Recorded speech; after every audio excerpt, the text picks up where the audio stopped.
ہیں جو پچھلے 30 سال سے اسے سن رہے تھے، جو اس کی مجلس پہ چوک در چوک اکٹھے ہوتے تھے، جو اسے ایک مجلس کا 1.5 لاکھ دیا کرتے تھے، جو اسے ایک عشرے کا 80 لاکھ روپیہ، کروڑ روپیہ دیتے تھے، اور بڑی عزت سے، شان و شوکت سے اس کے ساتھ سیلفیاں بنواتے تھے، اور جنہوں نے شاید قرآن مجید پڑھا تک نہیں ہے وہ لوگ اس بات پہ بحث چھیڑ کے بیٹھے ہوئے۔ وہ شاید جس نے تنقید کی تھی، میرے خیال میں پتہ نہیں وہ خود بھی پڑھا لکھا تھا یا نہیں، بات بڑی ڈنکی کی چوٹ پہ کہنے والا ہوں کہ ذاکر وسیم العباس بلوچ نے جو بات کی ہے وہ یہ میں نیچے قرآن کی آیت مینشن کر رہا ہوں، اس میں واضح لکھا ہوا ہے کہ جسے چاہے اللہ ہدایت دے۔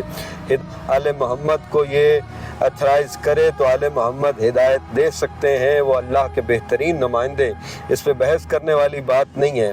اگر وہ یہ کہتا کہ اللہ ہدایت دیتا نہیں ہے، صرف آل محمد ہدایت دیتے ہیں، تو پھر آپ لوگ بحث بھی کرتے، جھگڑتے بھی، لڑتے بھی، ٹھیک ہے؟ تو اب اگر اس نے کہا ہے تو قرآن بھی یہی کہہ رہا ہے کہ اللہ جسے چاہے ہدایت دے۔ اسی طرح میں آپ کو واقعہ کربلا کا ایک مثال دوں گا، ایگزامپل دوں گا کہ جناب حور علیہ السلام کو امام حسین نے نہیں بلایا تھا۔ مولا امام حسین نے جب اسے ہدایت دینے کی کوشش کی تھی، اس وقت اس نے ہدایت نہیں لی تھی، لیکن ایک وقت ایسا آیا کہ وہ مولا امام حسین کے لیے کربلا میں آیا، لڑا، شہید ہو گیا، علیہ السلام بن گیا، تو بے شک اس کو اللہ نے ہدایت دی۔ آل محمد کو جب اللہ کہے گا تو آل محمد ہدایت کریں گے، اور جب اللہ نہیں کہے گا تو وہ نہیں کریں گے۔ بے شک وہ اللہ کی مرضی کے بنا ایک قدم نہیں اٹھاتے، اور تم لوگ ہدایت کہتے ہو۔ آل محمد اللہ کے ہیں اور اللہ آل محمد کا ہے، اس میں بحث کر کے فرقے کی بے عزتی نہ کریں۔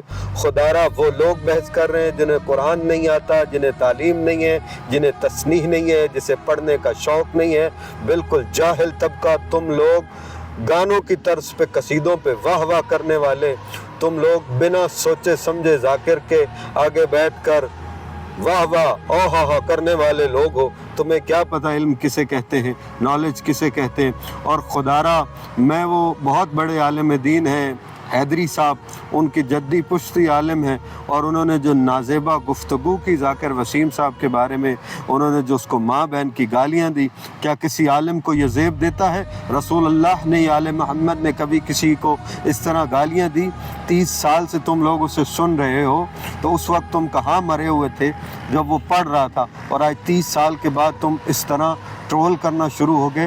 کسی کی ہدایت کرنی ہو تو اس طرح نہیں کرتے۔ اور دوسری بات یہ کہ قرآن مجید پڑھ رہو، اور قرآن مجید کی واضح آیت ہے ان اللہ کا علی کل شیء قدیر، اللہ ہر چیز پہ قادر ہے، بے شک وہ قادر ہے۔ اور یہ بات میں نہیں، آل محمد خود کہتے ہیں، آل محمد خود کہتے ہیں۔ فرامین جا کے پڑھیں، کتابوں کا مطالعہ کریں کہ آپ کو پتہ چلے کہ آل محمد اللہ سے جدا نہیں اور اللہ آل محمد سے جدا نہیں۔ ان کے بیچ میں فرقہ مت ڈالا کریں، اپنی توحید بہتر کریں۔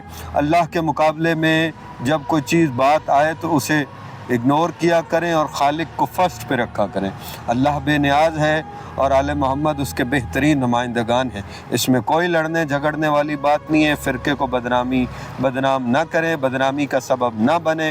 خدا تم لوگوں کو ہدایت دے، پڑھیں، لکھیں، سنیں، اور یہ جاہلوں کی طرح بحث کرنا مت شروع ہو جائیں۔ یہ جو تم اس کی تصویر لگا کے اوپر کانٹا لگاتے ہو، کیا وہ دشمن آل محمد ہے؟ پچھلے 30 سال سے وہ مذہب کی نمائندگی کر رہا ہے، اور تم لوگ ہی اسے پیسے دیتے رہے ہو، تم لوگ اسے سنتے رہے ہو۔ یہ لنگر کی خاطر جا کے مجلس ماتم سننے والے بھی اس پہ باتیں کرتے ہیں۔ تم لوگوں کو چاہیے علم لو، نالج لو، پھر آل محمد و اللہ کے درمیان میں کچھ چیز کو لایا کرو۔ قرآن پڑھو، قرآن کو سمجھو، پھر تمہیں پتہ چلے۔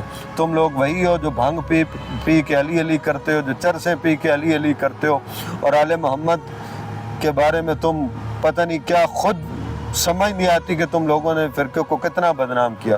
اور علماء کرام نے ان کی تائید کی ہے کہ جو بات انہوں نے کہی تھی وہ کسی حد تک درست تھی اور صحیح تھی، ٹھیک ہے؟